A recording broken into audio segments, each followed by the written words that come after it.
আসসালামু আলাইকুম ওয়া রাহমাতুল্লাহ। সময়ের হিসাব এবং তারিখ এই বিষয়ে কোরআনে কারিমে সূরা রহমানে বলা হয়েছে আশ-শামসু ওয়াল কামারু বিহুসবান, সূর্য এবং চাঁদ হিসাবের নিমিত্তে, হিসাবের জন্য। তো আমরা দেখি এবাদতের সময়গুলো সূর্যের উদয় অস্তের সাথে বা সূর্যের আবর্তনের সাথে, যেমন সূর্য উদয়ের আগে ফজরের নামাজ, সূর্য হেলার পরে জোহরের নামাজ, এবং ছায়ার হিসাব মতো আসরের নামাজ, সূর্যাস্তের পরে মাগরিবের নামাজ, এবং এই আকাশের রং পরিবর্তনের পর হলো ঈশার নামাজ। কিন্তু আমরা এই টাইমটাকে হিসাব করে ঘড়িতে এখন ধারণ করি। ইফতার সাহারিতে আমরা এখন আর এই আকাশ দেখি না, তারা দেখি না, আমরা ঘড়ি দেখি। অর্থাৎ সময়টাকে হিসাব করে ফ্রেমে আবদ্ধ করা হয়েছে এবং এটি কোটি কোটি বছরের হিসাব পূর্ব নির্ধারণ করা আছে। ঠিক অনুরূপ ভাবে চাঁদের তারিখ এটিও হিসাব করে সম্ভব, যেটি সূরা রহমানের 5 নম্বর আয়াতে বলা হচ্ছে। কিন্তু আমরা চাঁদের হিসাবটা এখনো এই প্রায়োগিক অর্থে বা ব্যবহারিক ভাবে নেই। আমাদের সৌদি আরবের সাথে আমরা সাধারণ হিসাবে একদিন পরে, কিন্তু কখনো কখনো 2 দিনও বিলম্বিত হয়। সারা পৃথিবীতে সূর্য একটা, চাঁদ একটা, সুতরাং এই 24 ঘন্টার জায়গায় 48 ঘন্টা বিলম্বিত হওয়ার কোনো কারণ নেই। এবং এখানে আন্তর্জাতিকভাবে স্কলারদের যেই 3টি মত, একটা হলো স্থানীয়ভাবে চাঁদ দেখা তারিখ নির্ধারণের জন্য, এটা হলো অপারগ অবস্থায়, অর্থাৎ এটি দূরবর্তী স্থানের খবর পাওয়া যেত না আগে, অথবা খবর পৌঁছানো যেত না। এখন তো আমাদের সকল মুজতাহিদ ফকিগণ বলেছেন পৃথিবীর কোথাও যদি চাঁদের উদয় ঘটে, যতদূর পর্যন্ত খবর পৌঁছানো সম্ভব সকলে সেটা অনুসরণ করবে। এখন মুহূর্তে সারা পৃথিবীতে খবর পৌঁছানো যায়। সুতরাং প্রথম চাঁদ দেখা, এবং প্রথম চাঁদ দেখা, চাঁদ তো নির্ধারিত সময়ে এর অবস্থানে থাকবে।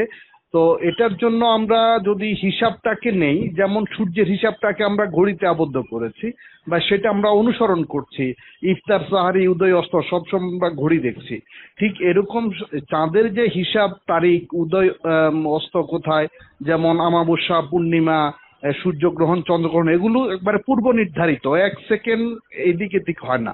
সুতরাং এটা অনুসরণ করলে এই জটিলতাগুলো নিরসন হবে। না হলে বিশ্বব্যাপী মুসলিমদের মধ্যে একটি কি বলবো, একটি বিভ্রান্তি, কি ধূম্রজাল সব সময় থাকবে, কোথাও কেউ দেখবে না, এবং এই দেখার মধ্যে বিভ্রান্তি হবে, তারিখ নির্ধারণে ভুল হবে, এবং একদিনের জায়গায় 2 দিনও পার্থক্য হয়ে যাচ্ছে, যেটি এবারও হয়েছে। সৌদি আরবে 2 তারিখ, আমাদের এখানে 30 তারিখ। তো এখানে তো এগুলো সমাধানের জন্য আমাদের ওলামা ইকরামকে এগিয়ে আসতে হবে এবং জনসচেতনতা সৃষ্টি করতে হবে।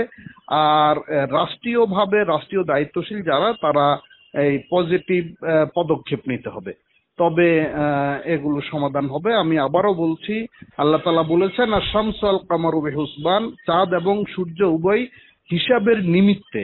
তো আমরা সূর্যটাকে হিসাব করে নিয়েছি, চাঁদটা হিসাব হয়ে গেছে, হিসাব হয়ে আছে, কিন্তু আমরা সেই হিসাবটা ব্যবহারিক পর্যায়ে আমলে নিচ্ছি না।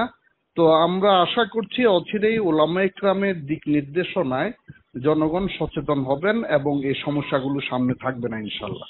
ইনশাল্লাহ। হযরত, তাহলে কি আমরা এইভাবে বলতে পারি যে আজকে আমাদের উচিত ছিল রবিউল আউয়াল মাসের 1 তারিখ হিসেবে ধরে নেওয়া? এখানে সেই তত্ত্বতাত্ত্বিক বিশ্লেষণ 3টা ব্যাখ্যা, একটা হলো স্থানীয়ভাবে দেখা, একটা হলো পৃথিবীতে যে কোনো জায়গায় প্রথম দেখা, আরেকটা হলো হিসাব করা। তো আমরা বাংলাদেশে সাধারণত স্থানীয়ভাবে দেখাটাকে অনুসরণ করে থাকে এবং সেই অর্থে এটি ঠিক আছে। কিন্তু এইভাবে সৌদি আরবের সাথে 2 দিন পার্থক্য, এটা খুব রেয়ার। তো এই জন্য আমরা তারিখ নিয়ে, এটা সরকার যেটা ঘোষণা দিবে এটা আমরা স্থানীয়ভাবে অনুসরণ করব। মানে আমরা এই কোনো গোলযোগ হয়, কোন রকমের এই জনগণের মধ্যে মিশ্র প্রতিক্রিয়া হয়, এই ধরনের কোনো সিদ্ধান্ত আমরা যাব না। আমরা বলবো যে আলেমগণ সচেতন হবেন, আরো বেশি কি বলবো, এই হিসাবের যে বৈজ্ঞানিক ব্যাখ্যাগুলো গ্রহণ করবেন, আধুনিক ব্যাখ্যাগুলো গ্রহণ করবেন, আর জনগণ সচেতন হবে এবং সরকার ইতিবাচক পদক্ষেপ নেবে, তবেই এর সুরাহা হবে। জি, জাযাকাল্লাহ হযরত, সময় দেওয়ার জন্য। হ্যাঁ, শুকরিয়া। জি।